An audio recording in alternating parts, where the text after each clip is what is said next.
fault. Me and Bucky have been talking to a recording, as that I accidentally hit the record button and not the stream button. So you missed 3.5 minutes of what I'm solid gold. Just 3.5 minutes of solid gold. So let's do that all again, shall we? After you. Oh, thank you. Hello, Merry Christmas and Happy Holidays, and welcome to a very special holiday edition of Talking About Werewolves. I am Brian. I am still ANST Apocalypse.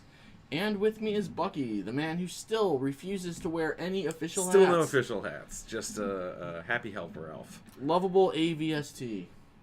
Yes. Yes. I think I'm still an AVST. It's true. So, tonight we're going to talk about the past. We're going to talk about the future. Sort of a Ghost of Christmas sort of deal. Yes, and a happy, festive Saturnalia, Hanukkah, and Yule, and Solstice. Did I say Solstice? I don't know. I'm losing track. We said this is to a recording. I tried to get all the holidays. I can't really keep track. Happy holidays, etc. I hope you have a good time this holiday season. I'm drinking a festive red wine, who is not paying us. Yeah, so they're not paying us. So we keep moving. Anytime we have a bottle, it's off screen. Or I turn it like we're a cheap movie. Mm-hmm. And like we've scouted out and be like, hey, we're going to have a scene in a mini market. Any soda companies want to get in? No? Okay, F you. Then it's all just, codes and nutritional information turned out. Our audience wants to know what flavor you're vaping today. Sweet D. I don't name the flavors. It is I was doing cinnamon rolls, and almost every woman at some point over the course of the night, I went out this evening, was like, man, you smell good. And I'm like, this is why realtors bake things in houses that they want to sell. I smell like cinnamon rolls. I don't, but thank you. This is chocolate peanut butter pie. Chocolate peanut butter pie. It just tastes vaguely it doesn't really taste like anything, but some notes of peanut butter, some notes of chocolate. I don't get the pie part, but there's no crust. So, to walk you through this evening, we're going to open up with a review of 2017, all the major events, what you enjoyed and what we enjoyed, and what we learned.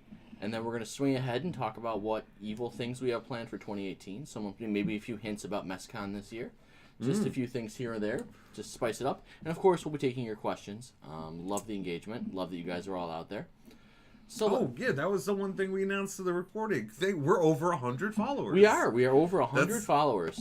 We feel the love. We really do. And only 80 of them are me. And his various bot alts and sock puppets. I hired this Russian bot army. It's really working out for our engagement. If you notice a lot of bizarre politics suddenly happening on our Twitch feed, it's from all the alt-right bots spewing hatred. But I think they're all legit, and I'm pretty sure we reach a lot of people who don't actually follow us on Twitch, and just like download the audio or visual stream, or just watch it on YouTube. So, and the important thing to keep in mind for the 2018 stuff we're going to be talking about is that I am drinking, and depending on how things go, you might get more than I intend to give you, but we'll see how it goes. The night is young; anything could happen. We're just a couple young people hanging out in front of a webcam. Frankly, anything could happen. Young people. Sure we are. Youngish people. I remember when I was half my age, I was like, I don't think I'll still be gaming at my age. And here I am. Time makes fools of us all. So, let's just go through it really quick. Last year at this time, we were doing Chronicle Dev. The dev team, on a really shortened timeline, and while running the Apocalypse at the same time, we cranked everything out.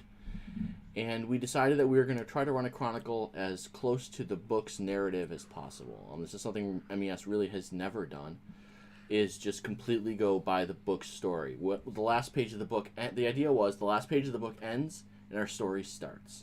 And we've tried really hard not to contradict anything in the book. There were some ambiguities in the book. I know that us and you have read different ways, but of course that would happen. But that's really been our guiding principles, trying to stick to the book and try to go what if and what would happen with the narrative over that year. So that was us. That was my January. And then February we got ready. We had our soft launch. And then we fully launched at Sear. Saw a lot of you guys at Sear. Me, Bucky, and Iggy were at Sear. It was a good time. Yeah, Seer was a lot of fun.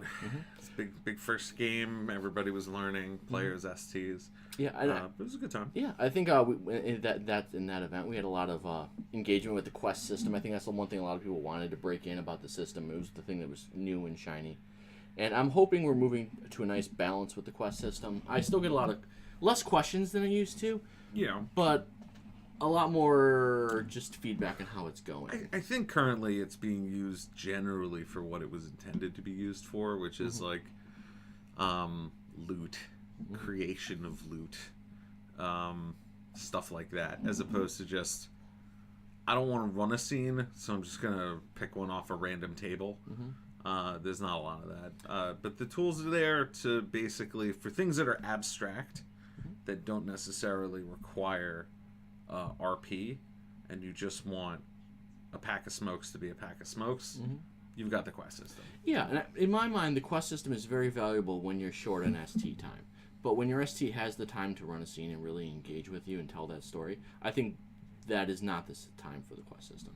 I mean, maybe on things like heroic quests, it's good to give a benchmark for things, but in general, I find it as good as a value add. So that was really where we ended up with the quest system over the last year. And that was really where Seer started. So that was February, March, and then we got rolling from there. We really rolled out Pentax as a major antagonist. Not just because Pentax is a good antagonist in the book, although they are. It was because of the distributed way we wanted to do storytelling, where without huge big bads, but where every local game, where the war against the worm is fought in every street corner. Not so top down. That's the thing I like about the decentralized nature of Pentax. Is, yeah, there's an overarching sort of global conglomerate thing, but a conglomerate is made of many parts, many wheels and cogs. And so you at your local game, regardless of where you are, have a way of engaging in that in sort of a real and meaningful way. Like if you live in a state that's dealing with pipelines, if you're living in a state that's dealing with shoreline issues and water care, there's easy tie-ins to all of these like big, massive things, and also very local, personal things. So you get any sort of flavor of plot that your ST wants and that your players are pushing for. And I mean, not to undersell it, I really like that. Like, I really do. I think that's a really good thing. That isn't like, this is the thing going on up top, and you're never going to engage with it. Right. You're never going to touch it. It's going to be the stuff you only hear about. And if you can buy a plane ticket, you might see it for one session in a weekend a year. One thing I was talking about with the storytellers when I was doing my sort of year in review with the storytellers was one note I got a lot, and I think this is really interesting, was the initial distributed way we rolled out plot kits was we roll out a general plot kit, and then your local game can basically riff off that plot kit and do what you need to do in your game, and then the story goes from there, and then you report back to us any clock changes or things like that. But there was the problem that, like, suppose only 10 games are running a plot, or supposing some other plot 30 games are running, there's a sense of, like, well, my game never really got a chance to influence that, and it seems kind of random and shotgunny. So we're going to try to focus more this year. By most of the major plot kits will still have that distributed element where your local ST can do what they want with it. But we're also going to roll out more targeted elements. Like the new Pentax plot kit is really our first to play with this. And the idea is that you'll have 5 VSSs who volunteer for major load-bearing parts of the plot kit. And then they will be kind of the showcase games for those plot kits. And then while everyone else will still have their pieces of it, you'll have a focus of where you need to succeed or fail. So that's a little tweak we're making that's going to affect some of the Pentax kits going forward. It also helps people know where to travel to if they're doing a lot of intergame traveling. And, the next big thing you give to 5 other games, that kind of thing. Exactly like, so. This way not everybody gets all of the plots. So we have around 50 VSSs with various levels of engagement with National. They don't have to all be super engaged with the national plot, obviously. That's the whole fun of the way we're doing it, is that local games can do what they want and still have meaning in the larger structure. But I think this gives us a chance to let local games really shine even more. So I'm looking forward to that, seeing how it goes. If it doesn't work, we'll change it up. But we're definitely experimenting with the new Pentax kit with that. Yeah, good times. Yeah. The other thing we saw this year with Pentax was we started really rolling out the the Pentex board of directors members to the local games, and that was fun. Just making them available and giving people a run at them. I'm inordinately proud of my Pentex board members, or at least the ones that like have sheets that I worked on, which I think is the overwhelming majority. I like them. They're, I don't want to say balanced, because they're not balanced for the purposes of like, can a PC take them one-on-one, but they make sense. And this is the kind of thing I've riffed on before in this stream, is like, there's a lot of moving parts and background there that are there for players to use if they want, to Scooby-Doo stuff if they want, or if they just want to roll up and just completely kill them without ever finding out who they are. Totally cool too. But all that stuff is there, so it doesn't have to be dialed in the 11th hour. There's a great question. Are you concerned the showcase domains will increase proxies? Well, of course, we're always concerned about there being too many proxies and that getting overwhelming, increasing burnout, and creating an obligation to play during the downtime. But one thing we've seen over the last year is that local games that want to hold proxies are still going to hold proxies, and we can't and shouldn't stop them. So I think the local games that want to do that are going to be doing that anyways, and the local games that aren't interested in that are still going to. So on its face, it's something to think about, but I don't think it's going to be a problem with this, unless it is. I mean, I wouldn't worry too much about it unless it happens. You know what I mean? Like, if ESTs start giving me feedback that they're a little overwhelmed, then we'll reassess. But at the moment, we're not publicizing who these showcase games are. We're not making that known publicly, unless the local STs want to make that known publicly.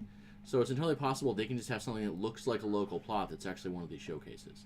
So that's really up to how local STs want to execute, and we leave that in their hands, because I think that's the only way we can do this, is by leaving it in their hands. Yeah, I think there is a balancing act. You don't necessarily want every showcase game to be like, hey, can every Garu available in the nation proxy in? Because that's doesn't happen. I mean, that's just not something that really should occur very often, and it doesn't really make a ton of sense to play that way. Right? It's a very meta way of playing. It's like, why is suddenly everybody giving a shit what happens in this city? You didn't care for the last 10 months. You didn't visit. And now suddenly there's 80 people who want to jump into this game. It's a little bit suspect. Police your own metagaming. Be like, is there a reason for me to want to go to Spokane, like, in any given time? I don't know if we have a game in Spokane, but that is like one of my go-to cities for being the middle of nowhere. If you want to get IC names and addresses for specific PCs, you would go to the Mind's Eye Society wiki. If they want to have that information available publicly, they would have that information available there. Yeah, I'm really bad at that, but I made a Flintmouth wiki. That's good. I'm really happy with Broden McFune's wiki page. If you ever get a chance to check it out, Jamie made it, and I'm very happy with it. It was a fun little wiki page. So Pentex, so Pentex rolled out, we think fairly effectively, which leads us, of course, into the clock. The clock was, of course, our big experiment. If it wasn't working, we're going to... Are you going to try to distribute these across the venues? Yes, the goal is to make sure that every game that wants it gets a shot in the limelight. That is the goal. Yeah. For folks who want skin in the game, you know, it's a good option to have. Yeah. As for regions, I don't usually think about it like that, but I would definitely, like, if I notice like 3 of them were in the same state, that's definitely something we're thinking about, and we want to make sure that everybody has something in range that's of interest to them. But again, these are not like these are the 5 VSSs that matter. It's more that these 5 VSSs have load-bearing skin-in-the-game elements for the plot kit. Right. So it's still going to be running in local games. This is just a different way of executing to make sure that... Let me put it this way. The big thing we wanted to ensure is that when the plot kit goes bad and the Garu fail, we can say to other storytellers, here exactly is why it failed, here was the buy-in, and here's what they did. One of the elements you have when you have such a distributed kit is it's very iffy to say when the players succeeded and failed. In Horseshoes and Hand Grenades, the false bitten plot kit, we had a condition that if such and such many VSSs failed, then the plot kit would continue until they fail again, and then we continue. The problem with that is that sort of outlook doesn't control for the number of VSSs running the plot kit. It's just a flat number. And so there's some issue there. So this is a response to that issue with horseshoes and hand grenades. Yeah, no, I mean, look, give it a shot. It certainly sounds good on paper, and I hope it works out. I would like to see things go round robin and there be bidding. I don't think it's as structured as all of that. Like, people would be like, this is the plot kit we spike so we can draft a better plot kit next season. But just clamor to have game stuff if you want game stuff. Yeah. Which, of course, leads us into the other big innovation of this Chronicle, which is the Doomsday Clock. Honestly, there were scenarios we could have pulled the plug on that thing early, but it's working right now, in my opinion, from what I'm seeing and from player response. People seem very happy with it. It's only been, I mean, to my knowledge, the last triggered thing was all the bad guys got better. That was the only triggered thing. They've only triggered. Oh, okay. So it's only tripped one thing. The Giro haven't done that badly, in all honesty. The clock has gone forward about a minute in 9 months, which means, assuming a 3-year Chronicle, you guys wouldn't make it to midnight before the end of Chronicle, assuming you hold at that rate. So that's a good thing. Yeah. I mean, from your perspective, you're losing slower than losing level. Yeah, you'll run out of track before you actually lose. Run the clock out. Just run the clock out. There's something to be said for actually having sort of a win, which, I mean, I think that would count as a win, even if things look really dire at the last game session. Be like, we didn't lose. Yeah. There might be hope. Couple notes about the clock going into year 2. One thing we're going to tweak about it is inevitably some of the elements of the clock have gotten out to players, because of course they have. So we might shuffle some of those variables a little bit, not to change how the clock works, but just to take different snapshots. The whole idea of the clock is not monitoring everything that players do. It's taking snapshots of what we consider good behavior and bad behavior vis-a-vis fighting the war. So we might just snapshot some different things in year 2. Maybe we won't. Some we're still talking about. But one thing we are talking about that I think is going to be cool is rolling out the ability for local storytellers to create plot kits and give clock implications for those kits. Oh, okay. So a storyteller could be like, "There's 20 seconds on the line in this clock, on this storyline." That'd be pretty cool. See a little bit more movement. We're gonna roll that out for maybe a couple months. If it works, we'll keep going with it. If not, we'll walk it back. But I think it could be a cool element to give players a little more visibility while still hiding the workings of the clock, which I think is very important. Because we're not seeing every game, we're not seeing everything everybody's doing, and there's really no fair way to take, a unified view. You need to take snapshots of different things. Yeah. Plus, you want storytellers to actually fill it out. Yes. So if it's like 30 pages long every month, it's not gonna happen. Yeah. I'd rather have 7 to 10 variables. STs can just check yes or no, give some details, and be done. Right. And you get a sense of when things have gone completely sideways in a game. It's like, well, so what do you think last month was like? Well, the city's on fire. There are roving bands of Fomori who eat people randomly, and the National Guard got rolled in. So, cool. Good snapshot, bro. A lot of the more subtle stuff is you shouldn't think that each individual interaction or Geru death or anything is sort of overestimated on this. I think it's supposed to capture what's going on in the Geru zeitgeist more than being strictly mechanical. Montenegro Satyr makes the point that it seems interesting, but I'd like to see how it goes because it seems very gamey. That is always the element to keep in mind with anything to do with the Doomsday Clock, is trying to keep it so it's snapshotting what the PCs are doing, and it's not just giving the PCs a small checklist of things to do that they can game. If the clock reaches the point where it's being gamed, it would need to be radically redesigned, because that is damaging to the whole concept of the clock. I also think but I don't fault players for thinking about it in those terms to some extent. I think you talked about the clock in more depth in a very early cast. Yeah.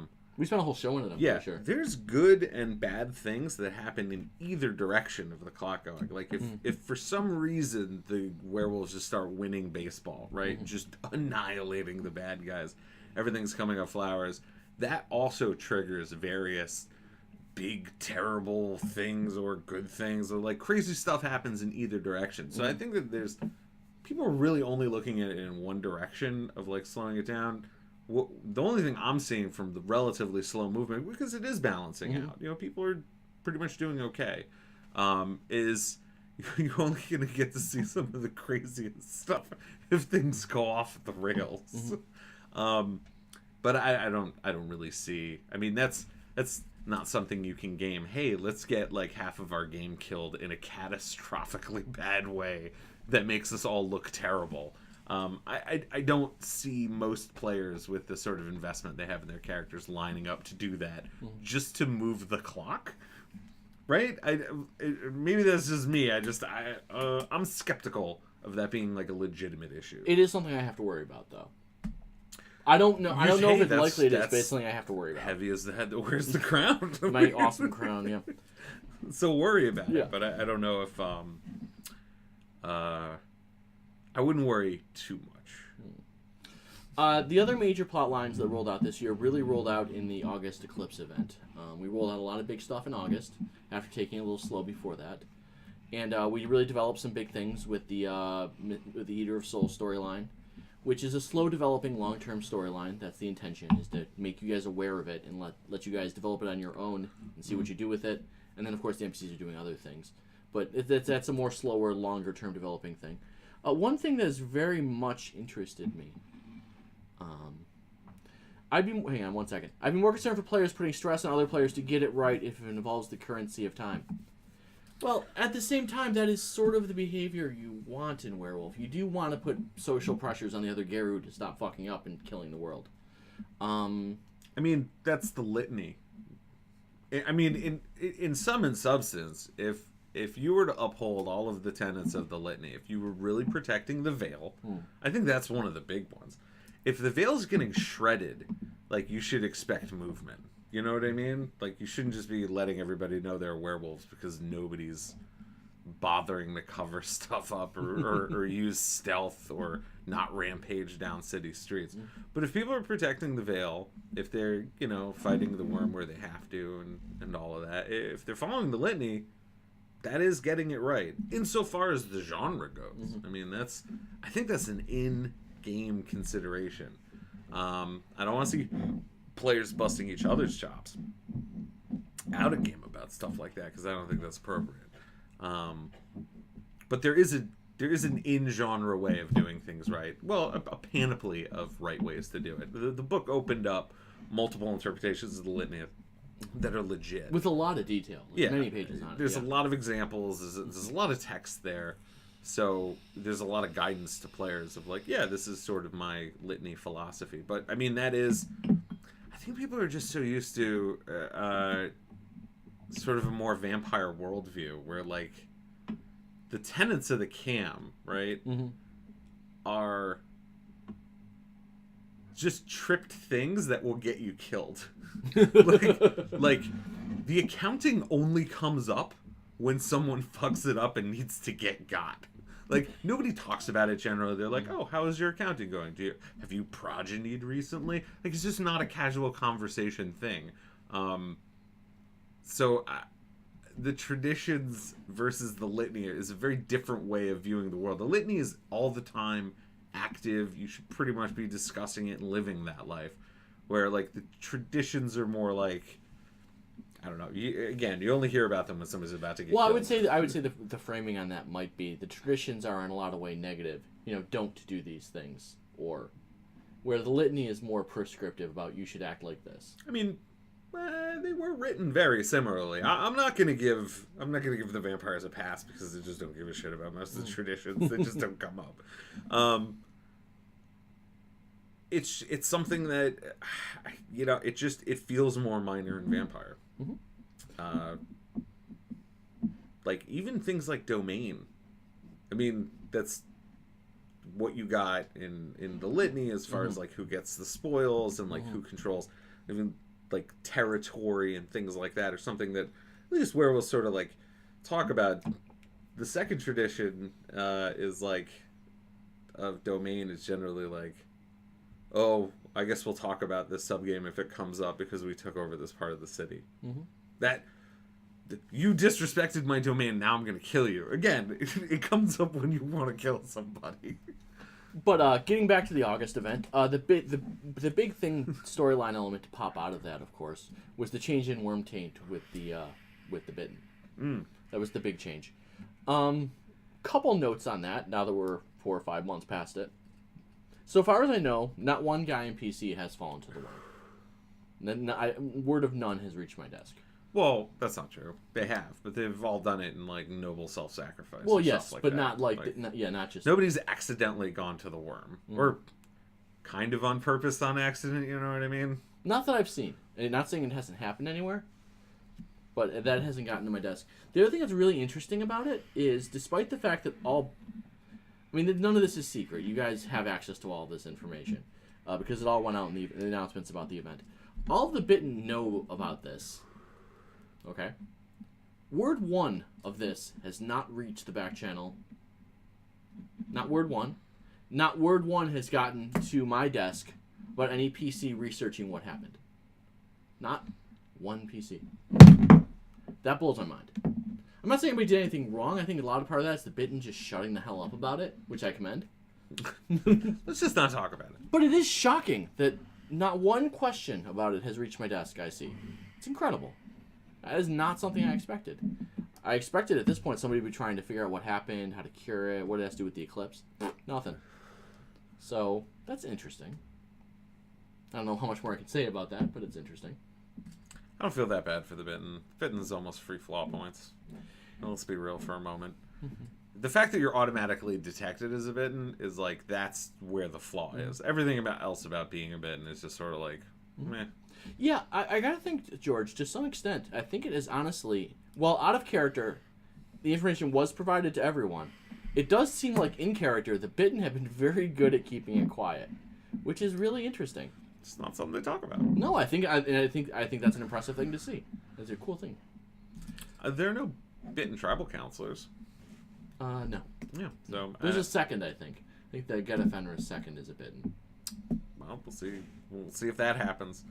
Again, I encourage all of you to murder as many tribal counselors as possible at every opportunity, or depose them. I should say depose, because I don't really mean murder. Don't just kill random elders for no reason, but you can depose them, and I would be okay with that. Errol, I don't really want to get into the details of it. Suffice to say, I think it was. I hope we made it clear that the change came with the eclipse month and the umbral storm. If we didn't make that clear, that's something to address as players touch on it. But I'm not aware of it.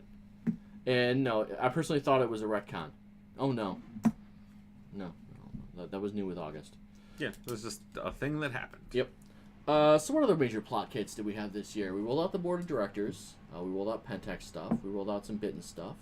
We rolled out Eater of Souls. There were a few other national plot kits which are going on in the background, which I really can't talk about. But really, those are the big events this year. And I think looking over them, I'm pretty content with how they went. Does anybody have any thoughts about 2017 they'd like to share with the rest of the class? Or any feedback, comments, anything like that? Well, no, I'll say something. No, you fill the air, right please. here. I'm going to refill my The drink. game ended up in locally... Why are you talking about the Pharaoh stuff? We'll get back to that. Right. Yeah. Locally and from the stuff I've seen nationally and been a part of. And I sort of poochied out of my own tribal mood because I had to travel and a bunch of other stuff. But I'm going to check how the rest of that went. The game has been shockingly stable. I think there was a lot of fear that like everything would break down in one direction or another, almost like with contact with the enemy or contact with the players, and that didn't really happen. I think people sort of gelled with the changes in the new system, took to them pretty quickly, understood the logos, and rolled with it. I honestly thought the Sanctum and Concordat might melt upon the start of the game, but that didn't really happen. And I think it started off being like a really us versus them thing, and then people really internalized like, no, this is just a deep political division. And it doesn't mean that we hate each other. It's just it's picking President Werewolf, and that is there's a lot of strong feelings there. At some point, they're gonna have to pick President Werewolf. Yeah, and much like there being like a regent or it's really no. or the equivalent in CAM, like the Justicariats and whatnot. This is something that the players, I hope, are going to have a much bigger hand in. Is a lot more approachable. They have clearly defined powers. They're not that ridiculous. They're very much political animals, much like the tribal councilors in general, and what their powers are. You don't get cool lightning bolts from your hands or stuff like that. It's not like other sort of werewolf related rank things. Right. So yeah, I hope it happens. It'd be cool. One thing we saw, we only had one set of tribal votes so far, and I'm going to get back to the tribal voting in a second because we are getting close to the end of the year. That was what we saw the players reinforce a conservative by the book position, which a lot of people who talk smack about MES, I think we're certain would never happen.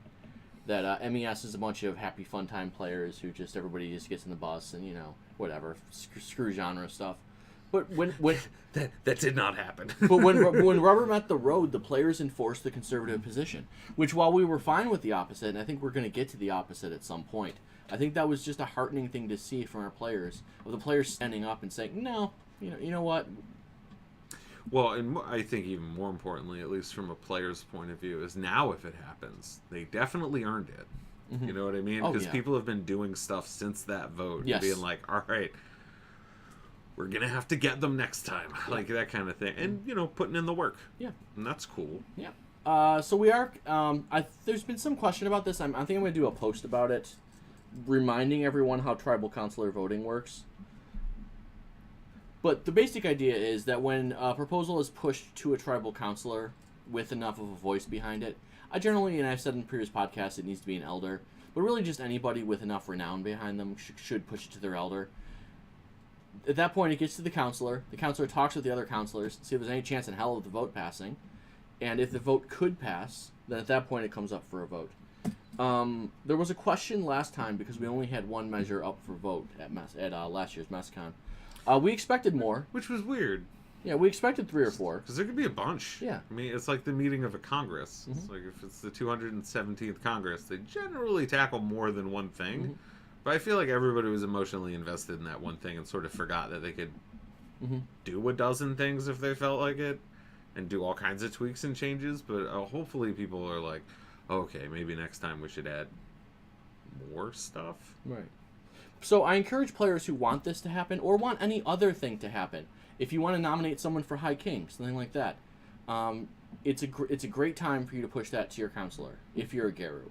If you're not a Geru, it's a great time to yell at the Geru in your game that they should be pushing something up for a vote. Like, oh, yeah, no, it's great how you treat the Pharaoh well and you say you're all about Pharaoh equality. How about you do something about it? And that is something players can do in-game, and that is definitely part of the player sovereignty of the Chronicle. So I look forward to players pushing that more because they have that power. And I want to make clear to you that you have that power to get a vote called. Yeah. Yeah. A couple blocks attacks. I'm not sure exactly what they say. I'm increasingly impressed with how the tribal votes for Farah being on council, how it switched from at MESCon being all for it, and then going out to the tribes to vote on it and fail, and the interaction nationally where there's conflict between Farah and Geru again. And even in our domain, we haven't let it affect us that much, but there's still tension between the Farah and the Geru. Well, I a lot of it I don't even feel like is strictly tension. Because, I get this from playing a Red Talon. There are tribes with just special relationships with the Farah who are like, yeah, no, we're cool. We can really work together. And there's no fucking way we're going to vote for that. Which is a weird political thing. And I don't think everybody gets to see every tribe's... Because you only get to see your own tribe and your own Farah's call and response to these things, right? But they're not alone in having a special relationship between various tribes or good feelings to various Farah where they're like, yeah, we can continue working together. We're going to work together for Gaia. It's going to be great. We're going to do stuff. It will be a cold day in hell before our tribal counselor or even most of the Geru in our tribe ever support this. So we need you to really switch gears into doing something that is more politically palatable for us. Well, It's not, because I think it's being painted as like loggerheads, and it really isn't. It's really not this sort of one-dimensional, vote. It's not like 4 against legalizing pot. It's not. It's way more of a nuanced and intricate issue. Let me give you an example. So the fair getting full rights and authorities as a member of the Caribou Nation failed. Imagine if somebody propped the Korax have the rights and abilities of members of the Caribou Nation. Would that pass 13-0? I mean, I would pretty much guess if you yes. just said Korax. If you just said Korax, I think it would be sort of like the last setting where it was like, yeah, Korax are of the nation. Mm-hmm. Like that was just the way it was. That is a vote that could be called system. immediately, and as far as I can tell, would pass immediately. Everybody loves Korax in the Caribou Nation. Well, because not everybody, but the tribes people, as a rule. The Sanctum folks, right, who would be generally most hardline against that. Like, for example, the Get would be like, yeah, I mean, but crows are cool. Like, Raven, Odin, there's stuff there. Yeah, no, we're fine. Yeah. Like, even your hardliners are like, no, yeah, Korax can be of the nation. Canadian Mathlete, one thing I do want to clarify is you do not have to have a grand conclave to get things nominated for a vote by the Tribal Council. You can just do that. It's twice per year, and there's not going to be 2 grand conclaves per year. So the vote can really be called at any time. There can just be only 2 sets of votes. If I'm a PC, I mean, like, my PC is Fostering for Life, so I'm not a great example. But let's say I had an idea, right? I'd find me an elder and be like, let's approach the counselor. And then the counselor, much like in Congress, whether it's a senator or congressperson, can then be like, this is something I want to talk about next time. And then that'll happen at the next meeting. The 2 per year is calendar year. Obviously, there's not going to be a vote held by the end of the month. But if things to vote on were in by the end of the year, then a vote would probably be held sometime in January. And the voting period is a month, so it would probably run mid-February to mid-January to mid-February. I can hear keyboards clacking furiously as people set reminders to send an email about this, like right after this stream and this week. Like, I mean, if you have VIP with the tribal counselor, and I know a lot of you do, this is a great thing to use it on. If you want to make sure your tribal counselor is listening, that is a great thing to use your VIP for. So it's a good example there. Let's see. Yeah. So we covered the fair Even vote. I bought some. Yeah. It's just nice to have that sort of RP tie. It's kind of convenient. So 2018. Yeah. The future. The future. Looking ahead into through a glass dimly, let us regard what will come in the next year. Knowing, of course, that when we actually get there, we plan stuff, but, you know, eventually you have to reply to what the players are doing. So you can only really speak in broad strokes about what's coming in the next year. I mean, we could say something that's like 100% accurate. It's like, staff's going to do its best, and this will remain a player-driven chronicle. That is 100% accurate. I don't think it would be super satisfying by way of, like, it being a forecast of what's going to happen. But well, one thing I said on the BNS, the MES Werewolf Facebook page, was that 2017, our theme really was Pentex. Pentex was the thing we wanted to get right. That was the thing that drove our staff to try to make sure it was executed perfectly. 2018, our focus is alliances, both between the tribes and the Farah, and of course the Gaians and things that are not the Gaians. The Fae, possibly vampires, mages. Nah, it's not written and terrible. Yeah. Especially with undefined mages. They're the worst. You get people falling into the trap of like, I need something to justify this MacGuffin or situation, so a wizard did it. I would like to avoid that at all possible costs at all turns. So one thing I am going to say is that on January 1st, all of the Gaians, will receive invitations to a very special wedding next June. MESCON is going to be a wedding. Isn't that festive? So think on that. Without getting into any details about it, wear your Sunday best. It's going to be fun. So lots of major events have to include dancing? Does This everything one have to be definitely a will. prom or a wedding? Hashtag werewolf prom. Hashtag werewolf prom. Yeah. Not that I have anything against dancing. I don't want to sound like the bad guy from Footloose. Well, first the dancing, and then comes the destruction of society. But if you think immediately, oh my god, that sounds political, I want to break things. I want to kill things. I play a werewolf. I want to beat things with a rock. And I want to have it matter. I wouldn't worry about that too much. That will definitely be a major element at MessCon. How do you think Werewolves party? Yeah, but it's definitely not going to be an all-social event. We have discussed how we're going to make it balanced between the three core concepts, which are your Scoobies, who want to investigate things, your Scrappies, who want to punch things, and your Socials, who just want to hang out and interact with each other. So I think we're to try to come really close to balancing those political animals. Does that sort of work? Political animals? That's good. Not animal spirits, though. No, that's an economics term. So 2 weeks from now, you'll know a lot more about what's going on at MessCon this year. And I just want to say that me and Jamie, who is really taking the point on this event, we've got some really great things in front of you. And yes, of course you can investigate and punch things. Absolutely. That's what Batman does. Those are the three major things. I think, if in my mind, every event has to hit those three checkboxes. If you don't have something to do for all three of those characters and have it have meaning, then I think you've kind of missed this. You're alienating too much of the game. Mm-hmm. I mean, there will always be people who want to investigate and find out stuff, and Scooby-Doo. Mm-hmm. People want to fight, because that's a huge component of this game. I mean, it's not. I don't want to demean it as they want to fight. They want to battle the worm. They want to take actions that have meaning. Yeah. Yeah, it's not just beating stuff up. I mean, that's the same thing in... nobody wants just endless, cheap victories killing stock chodes. They want... If you spent a lot of time making a character who's good at battle, you want to be in a battle that matters, that counts. And then the other is there's the more political animals who are like, well, it's good that people are investigating things, and it's good that people are getting into combat. We should be running the nation. We should be making decisions that will affect everybody, and it affects all of those groups. And I think there's a lot of interplay. They're very cross-dependent groups, right? So Cheese Whiz has a question about the quest system and forging of fetishes. I think this is an interesting question. It touches upon something I've seen some debate about. Unfortunately, because it is a rules-based question, I'm going to have to refer you to the rules team. You can get the link to drop them a question right on the MES Werewolf page. Drop it with them. I'm very reluctant to handle any but the most obvious rules questions, because we have a whole team that just handles rules. We call them the rules team. Yeah. I've agreed with a good chunk of their rulings.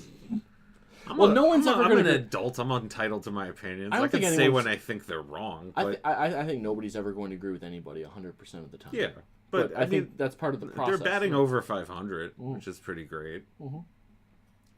I don't read their stuff and I'm like, what are these people thinking? Most of the time I'm like, oh, I didn't even realize that needed clarification. Or like, yeah, that's good because it was not working.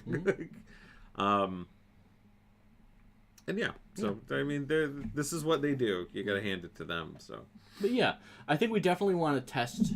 Speaking of 2018, we want to really test that relationship between the Concordat and the Sanctum and the Farah, that three-way relationship.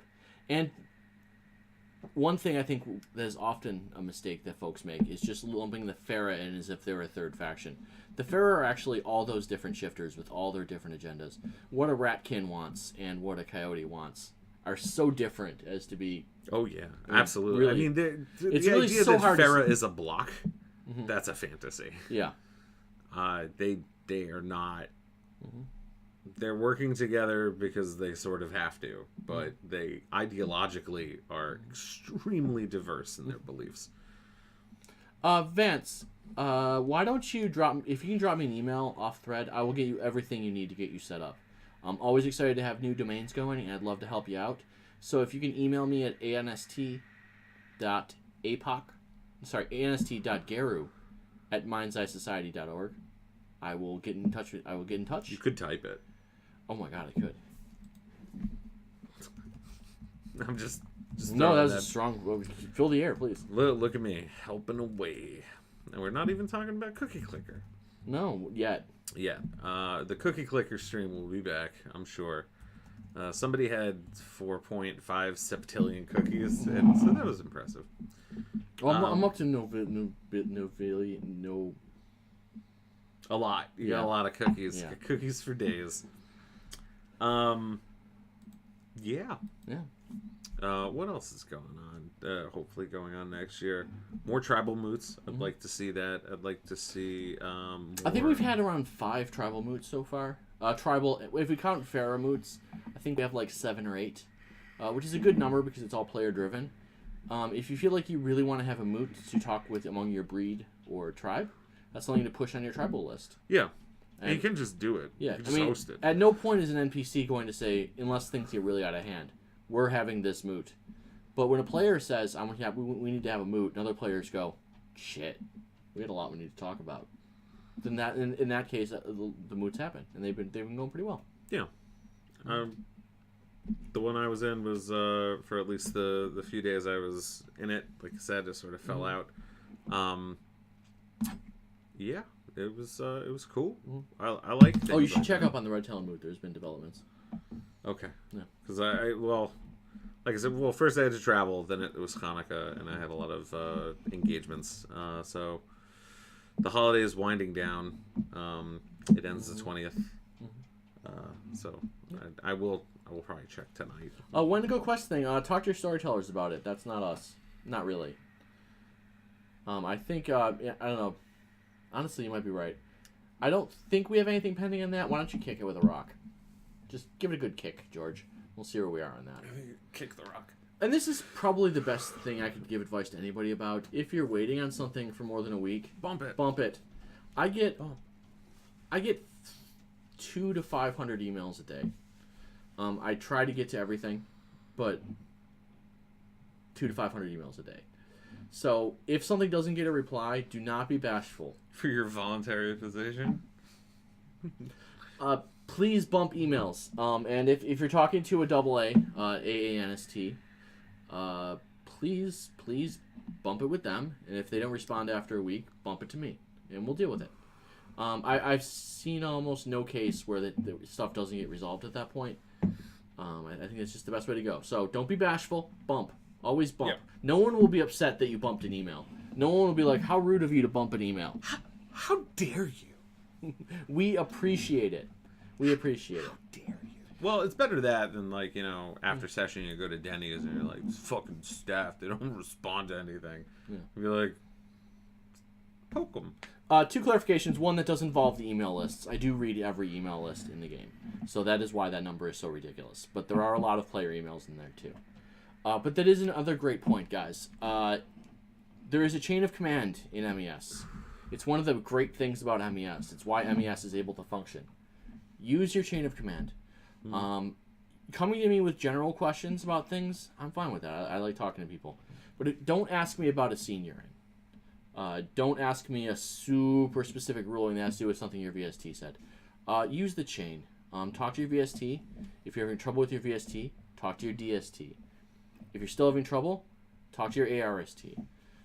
That chain of command, while it may seem slow-moving at times, is really good at resolving issues. Please use it. And that allows me to not have to... Whenever I go like this, it feels fine, but in the image, it looks like I'm just grabbing my boobs. It's weird. It's the wine. I lost my thought there. It's the wine talking. Yeah. I do. Oh, yeah. How do you deal with unrules? I'm nowhere near him, by the way. That's a camera trick. It's so weird. How do you deal... Oh, this is a great question. Bucky, I'll send this to you. How do you deal with unruly players? Not problem causers, but the ones that are trying increasingly to come up with these outlandish and ridiculous ideas and cause conflict in and out of character. What do you think of that? Your pot stirs. Okay, players like that can be a blessing and a curse. Mm-hmm. I think you need... You do need some of that, because they keep things going. If they're just problems, I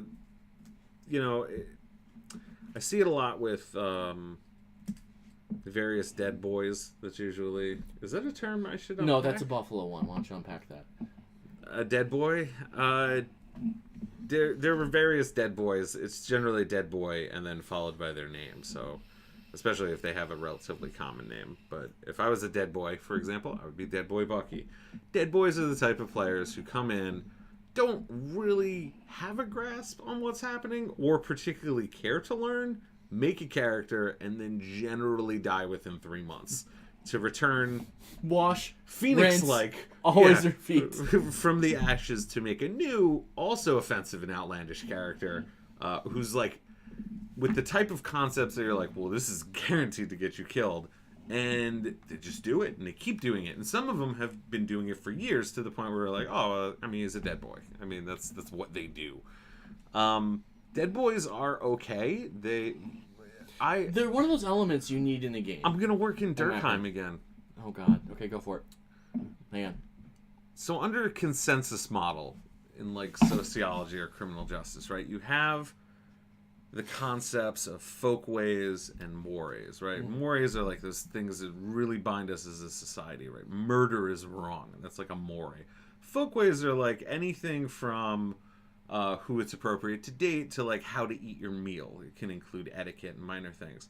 And occasionally, you hear things that are shocking to those, right? So you'll hear a news story about something horrible happened, right? Somebody kept a family member as a prisoner in their own home for a decade, or like was eating people. And that's shocking to us. But that shock actually serves a purpose to society to reinforce those mores. It's like, well, we may disagree about infinite folkways and even about interpretations of mores, but we can all agree not to eat people, right? So dead boys and your potsters also... like a drill sergeant to the troops, it gives them a point of opposition. Not necessarily, it doesn't have to be like directly oppositional, but when they're doing all of these things wrong, it gives everybody else a moment to be like, well, let's do this right. No, you're doing good. Yes. This is a really important point, actually, about being a storyteller. Is you might not love everything your players are doing, but you have to understand that sometimes players not doing what you want really helps your game. The other type of player that can be occasionally disruptive is the player who just grabs a hold of a plot and won't let go, is really engaged in the game, and is like just your Hoffmans. I was going to say I did that with Steve. I had a player who I was running an underworld plot, and he kept at it for... like a dog with a piece of meat. I would say for like a year. Yeah. To the point where he basically just it started with just a bunch of missing money and stolen money and some corrupt cops and some organized criminals. And he tracked every layer of it until he exposed like an entire conspiracy of embezzlement of retirement funds, of like all this crazy stuff, until he was basically satisfied. He was like, all right, this is where I'm good with that.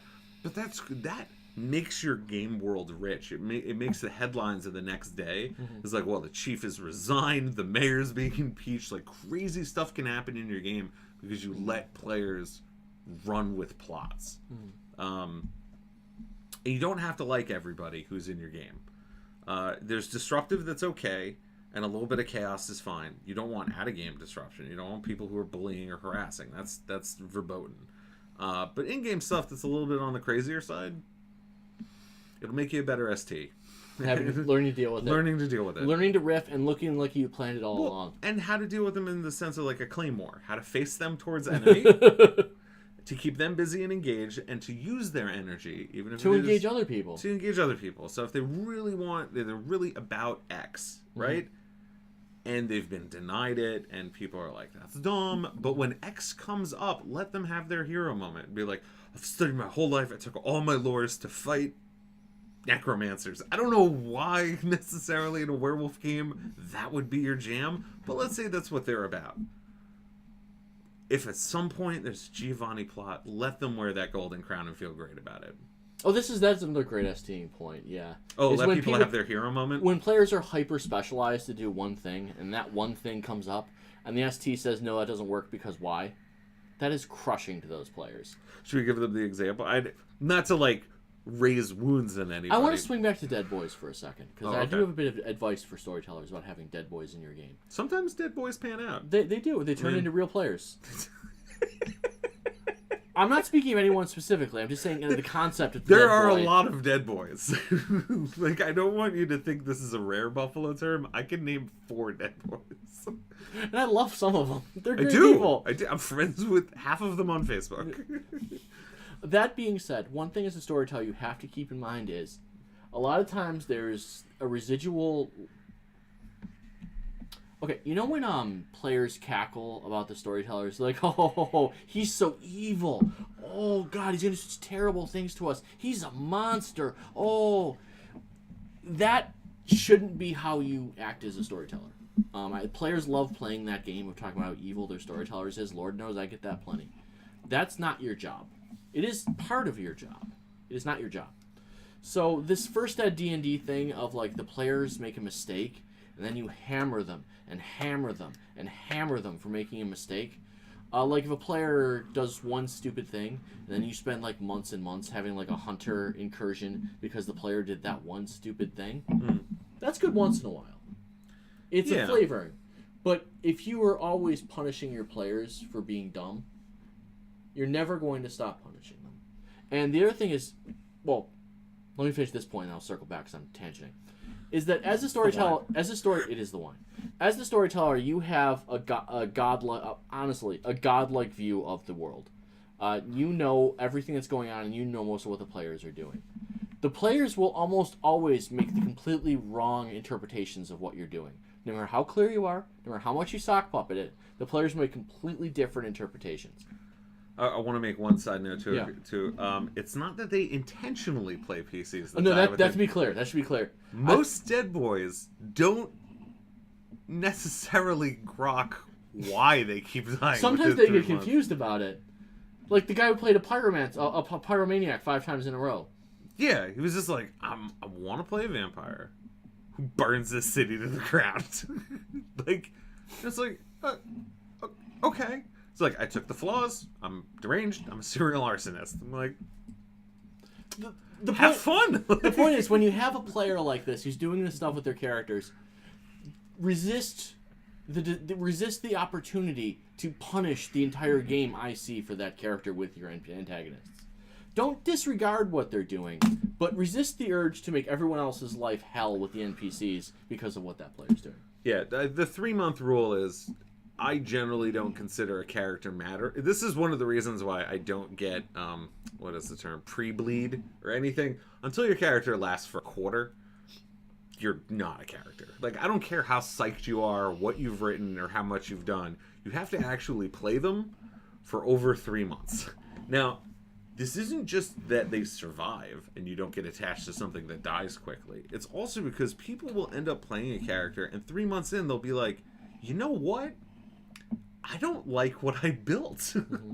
And it also happens to coincide with the MES rule. But my rule about the 3-month line goes way before I was in MES. Also, this doesn't touch on antagonist PCs. Most players who play dedicated antagonist PCs are clever and have a long game. In general, people who choose to play antagonist... I'm not going to say most. I know a lot of terrible gamers who love playing antagonist concepts and are terrible at it. But they get wiped. I mean, they don't last. Well, right. Unless you're playing to play the long game. But that's also an ST thing. Let them, whether they're a diamond into the rough and it's going to be a great thing in 2 years, you're going to have an awesome payout with vengeance and all sorts of cool antagonism, cool. If they get themselves killed, also cool. Let the game be a game. I mean, like, if they make dumb plans and think they're cleverer than anybody in the room, the whole room's like, so when are we killing Frank? Because it is so obvious what is happening right now. I've seen games just like mid-moot be like, all right, we're gonna do a wild hunt, right? And it's like, oh, okay, cool. Who are we doing it against? You. And they're like, oh, I guess I was that transparent. And then they just bolted. They were like, all right, I'm out. Like, I don't think it's a clean dichotomy of Dead Boy versus antagonist PC. I think those are two circles with barely any overlap. There's some overlap. There's some overlap. But it's not a dichotomy. It's a Venn with a... Again, a lot of the Dead Boy players I know aren't bad people. They're not bad gamers. So they're not bad players, yeah. They're not necessarily bad players. They just... The things that are attracting them to the game are just generally not in line necessarily with the structure, function, or genre of that game. But that's fine, too. Because... Alexia, TLDR. People who serially play characters who die within 3 months. Like, Jim rolls a character, he dies. The next month he rolls another character, he dies. The next month he rolls another character, he dies. That's the sort of character we're talking about. Yeah. And those can be good characters because they break up stasis. If you have a game that's in stasis lock, a character like this can do great things to your game. Think about it in terms of novels and stories, right? If everybody's just doing what they're supposed to do and enforcing genre, there's usually not a catalytic event, right?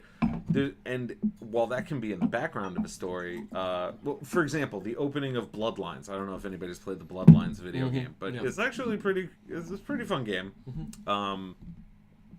It used the not the Source engine, or maybe it did, or the one before it, whatever. My point is that the precipitating event to the story is you got accounting wrong, and you pick your clan to make your character, but the whole events leading up to that is you were made wrong, you didn't have permission, they killed your sire. Having people actually do stuff like that in the game is fine, because that's stuff that's supposed to happen. It's be like, well, Frank keeps embracing people. Like, God damn it, Frank. Well, apparently that's something that happens in genre. That's why scourges have to just be waxing caitiff and unaccounted for, kindred all the time. Like, it's why you need to bring in lost cubs into. There's people out there who are just like pulling a Captain Shepherd with their werewolf character. They're just like, well, swarm, I'm doing it, and then they end up making kinfolk, and cubs, across the countryside, and that could be precipitating events for a game. It might not be the best thing to play when a player's like, I want to sex all the people. That's a little bit weird. Tone it down. Tell them to like be an adult. But the core concept of it is fine. You can do stuff like that. Just don't be, again, in-game stuff, in-game chaos, okay. Out-of-game chaos, not okay. Right. I think we nailed that into the ground pretty good. Yeah, I don't know what more I could really say on that subject. I like some antagonist players or antagonistic players. I think a lot of players view themselves as antagonistic. I've had a lot of contact with players. I've played a lot of antagonist characters. I mean, some of my favorite... O'Connor was absolutely an antagonist character. Yeah, but I don't think most people would assume that. Well, it's because he played face. Well, okay. Let me give you an example of an antagonist character who's not a who dead I worked boy. for years. A dead boy. I played a character named Sean O'Connor, who was a Ventrue with True Faith. And he wasn't like a holy roller or anything. He was just like a quiet Catholic priest, and he was doing his thing. He also absolutely hated vampires and thought they were an abomination and needed to be destroyed. While trying to game the Ventrue subsystem of Dignitas and all this other stuff. He was Prince, for God's sake. He became Prince, yeah. And he's an antagonist concept in so much as the character thinks everyone around him needs a good killing. Well, he was this is what I did play at school for a long time, so it's somewhat ingrained in me. But he was a better person than almost everybody else in the city. He had higher humanity. He didn't do crazy shit. He didn't kill people. Well, I did. Well, the one thing I'm saying to avoid, because it is antagonist character, he also wasn't having like crazy like torture moments, like being. He wasn't having black hat moments of like being Inquisition or things like that. It was like he just didn't like vampires. Most of the people in the city. Because they were bad. Because they were vampires. Well, not just because they were vampires. He was a vampire. They were bad people who were using generally being a vampire as an excuse to just be horrible. And that was an incredibly antagonistic position to be in. But it wasn't being a bad guy. I think the term antagonistic and being a bad guy are often conflated. Like, antagonistic characters you aren't can be a black good hats. guy who's incredibly antagonistic. Yeah, if you're... For example, try to play, like, for the D&D players in the room, think of any time you've played a paladin. Right? It gets antagonistic. Because you're like, look, we're here to do a job. We're going to do good. This person is bad. I don't understand why we're dithering about this. We're like, we should capture them alive or kill them or whatever your personal ethos is. Being a paladin in a D&D game often puts you in the role of antagonist, even though... Everyone hates you, yeah. Right. You're playing a good guy. It's like... And I'm not talking about being like some chaos paladin or what. I'm talking about just a regular...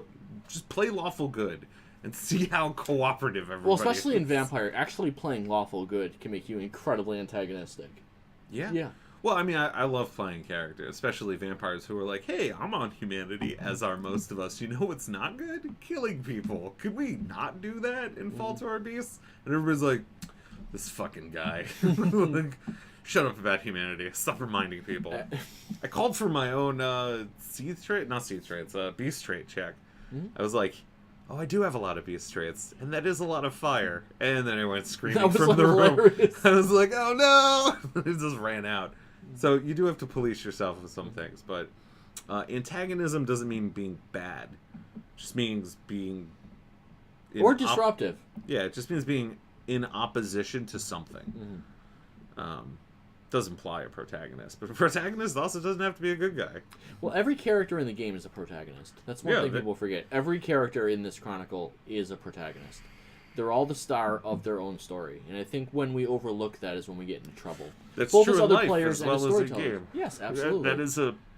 That is a little bit of life you need to incorporate into your personhood. Is everybody is the main character in their own story, and they're dealing with a whole story you don't necessarily know anything about. Right. Boy, people make a lot of assumptions. Yeah. Yes. About everybody, in game, out of game, etc. Yeah. So that's basically where we are. I always play paladins. I imagine that you're grokking what I'm saying. It is definitely something that can come with its own burden. Same thing. Try to be a Law and Order Philodox. Actually punish people. How about that? How about actually being a Philodox who, and I'm talking about just reasonable things, just as like, yeah, we're going to have to stone or scorn you. Why? Well, I mean, you just fucking went Krynos, 3 people deliriumed out. You're not supposed to do that, so I'm going to do a punishment right. Oh, somebody got bumped down a rank in New York yesterday. Cool. Yeah. Cool. However, it shouldn't be fucking news that the Philodox are doing the goddamn job. That shouldn't be noteworthy. I mean, it really shouldn't. That should not be a fucking thing. It should. It drives me fucking bonkers that there isn't more of that. Well, Errol, I wasn't going to say that, but yes, it was you. Congratulate. Also, Errol, let's take a moment. I salute you. You got bumped down in rank. Good on you. Your skills are cheaper. It's really not that. I don't see it as being as bad. And that's the other thing. Being punished in this system is not... Going from Elder to Athro in the old system was like, just tear up my fucking sheet. Like, I'm done. Like, I'm Honestly, dead. players would quit after being bumped to Athro, and I wouldn't blame them as storytellers. I wouldn't blame them. No. I'd be like, you're a joke. And all the things that actually mattered, which was Elder gifts, you don't have anymore. Or from Adrian to Foster. Those were the 2 huge cutoff points. Yeah. Like, you were completely fucked if you fell below that line. And it was devastating. You just basically fucking rage quit the game. Or just disappeared for 6 And months. now it's like, hey, you know all those Elder gifts you have? They're gonna cost you 1 more noses. Like, who cares? Come on. Like, just fucking take your lumps. Be an adult. I don't know. Philodox, do your goddamn job. You'll have a lot more empathy for antagonistic players once you're an antagonist for a little while and you start being viewed as the enemy because you want people to follow the goddamn religion of your cult. I can half see everything. Errol salutes. Good on you. George points out that was lighter sense than he got. No comment here. Errol says it's a 10 XP stupidity tax. That's fair. Yeah. Yep. And but we're just kind of gabbing. Yep.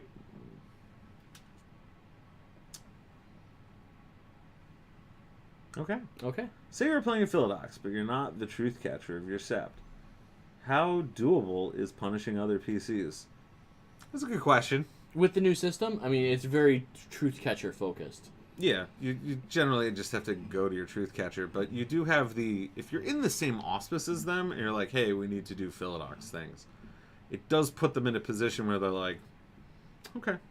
Because you don't do it at a risk. It's not like when the fool's like, you have to look into this and punish him or me, right? You can be like, she needs to get looked into, right? Or whatever. Also, I mean, if you're not the truth catcher and you say you're in the pack, you might not be the officer who's, handing down horrible punishments, but you are the NCO who desperately wants them to stop fucking up before the officers notice how shitty they're being.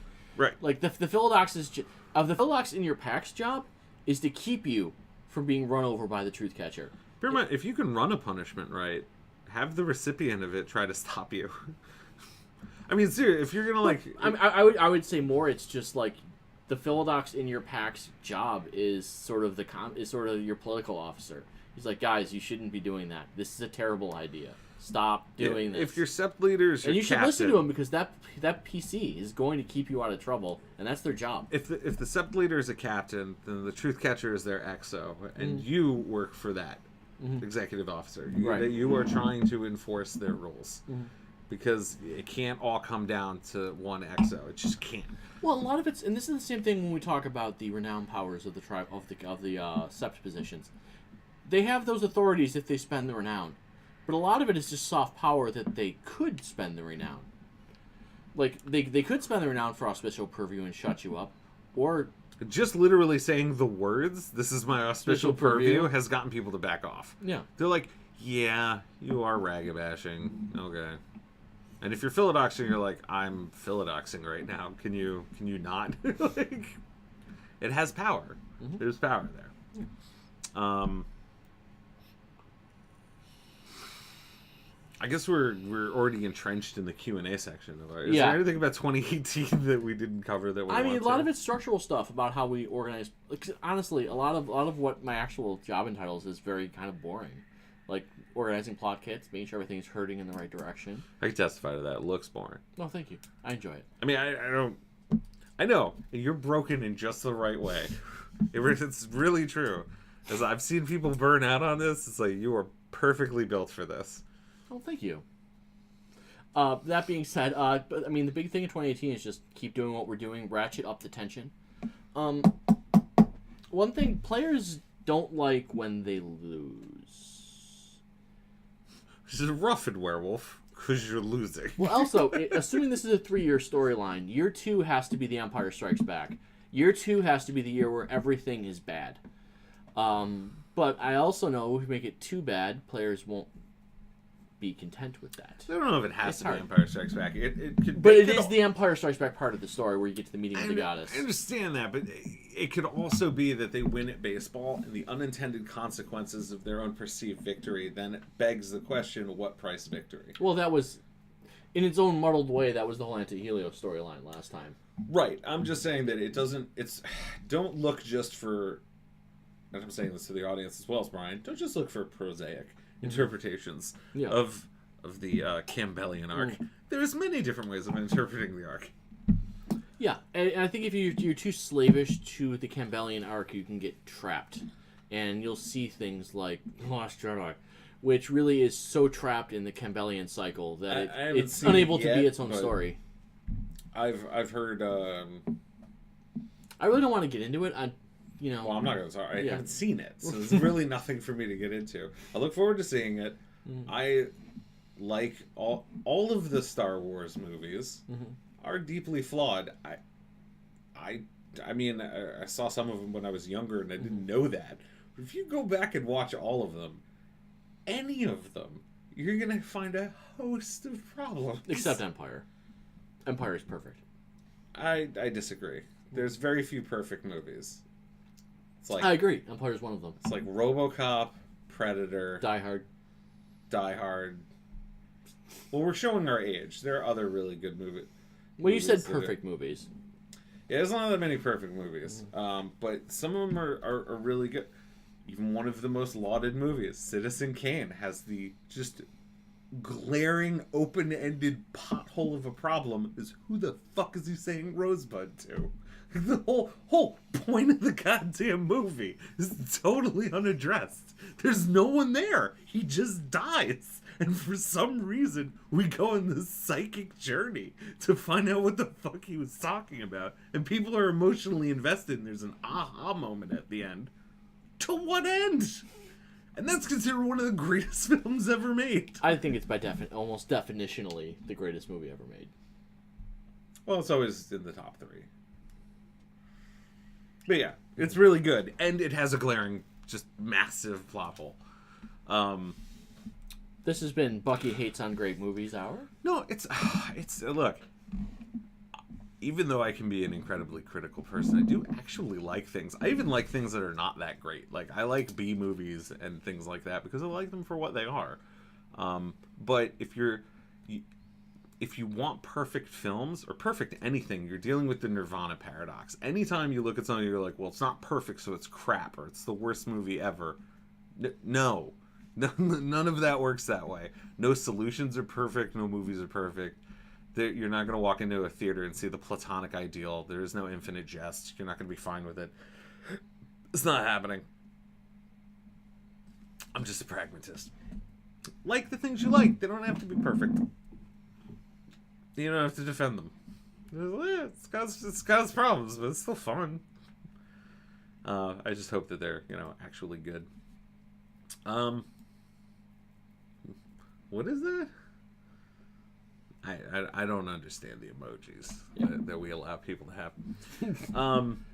All right. Things have really slowed down. So rather than anything else, does anybody else have anything else? Otherwise, I think we're going to wrap a little bit early.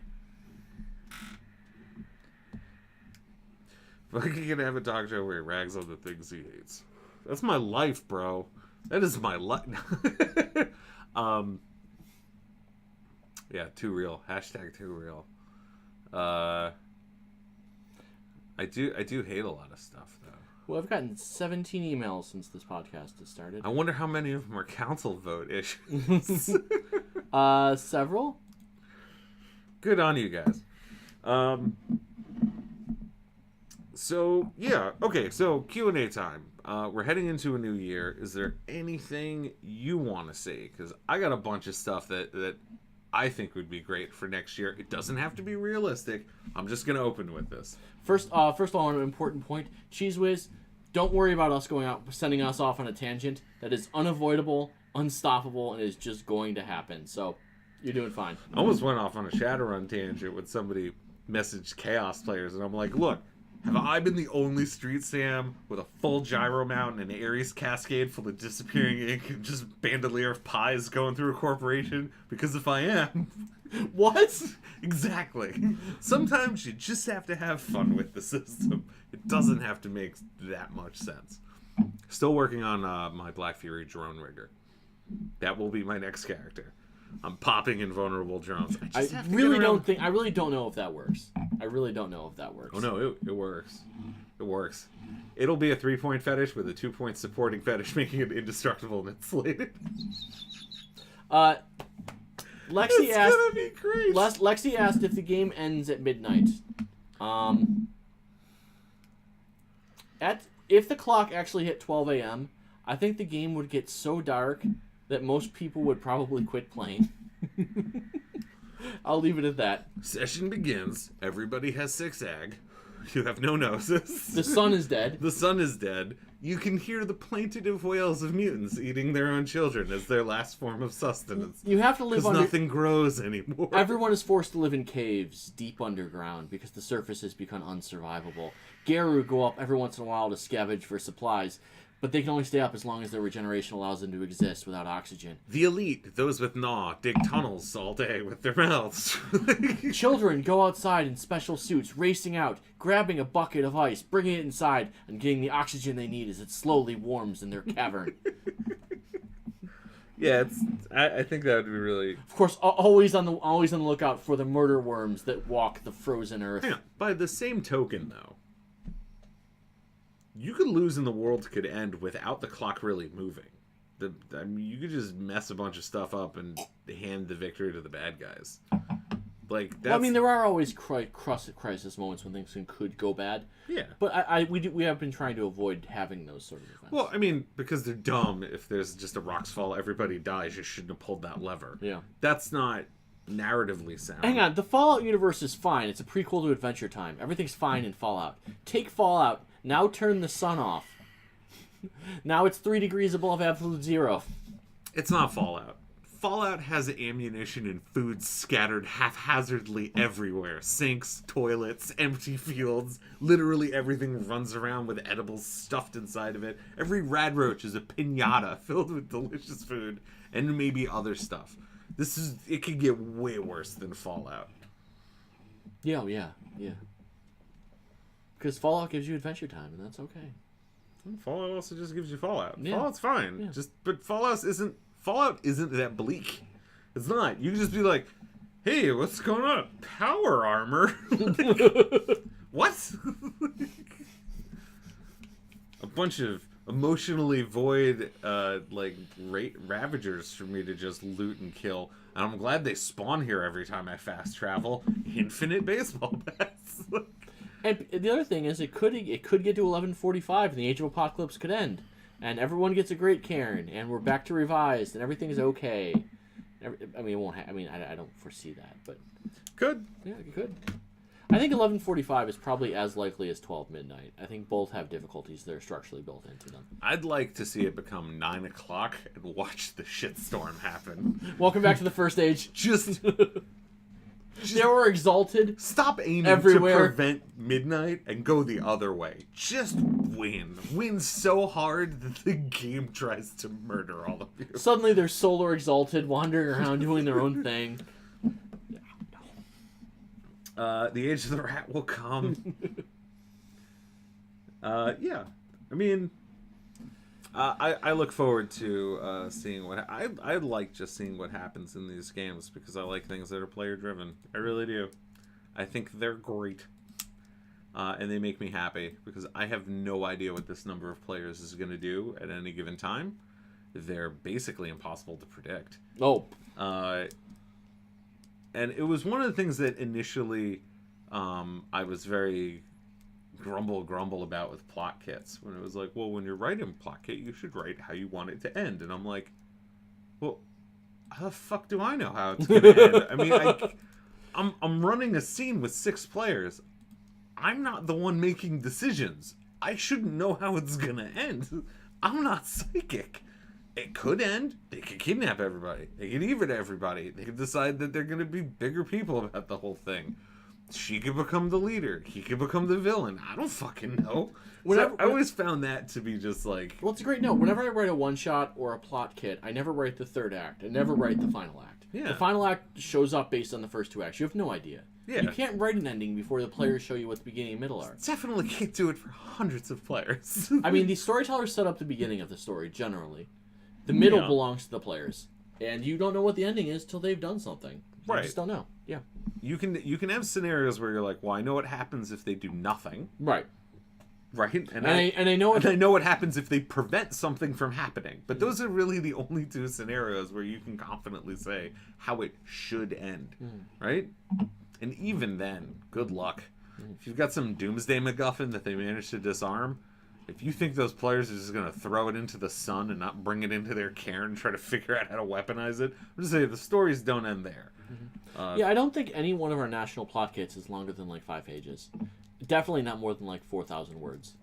Like, there's just no reason for it. You gotta give storytellers the tools, let them do what they want with it, or what they need to do. And let's see what happens. They need with it. Yeah, same difference. It's not only that it's not on rails; it can't be. Mm-hmm.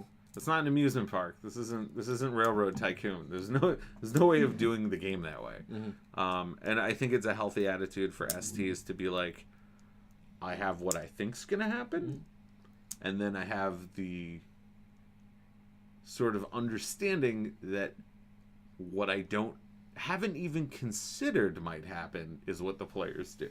But the one thing you do have to keep in mind as a storyteller is you want to make sure things are kept within boundaries so the players don't break the world. Don't set the failure condition for your plot line as my VSS becomes unplayable. Like, as a rule. You don't want to have to send out the emails. Detroit is void of life now. It's always an awkward email. Yeah. Nothing shall grow here. Detroit is barren forever. That's a little bit rough. Although towards the end of a game, if like you're 6 months to the end of a game and a domain implodes, that would be kind of okay.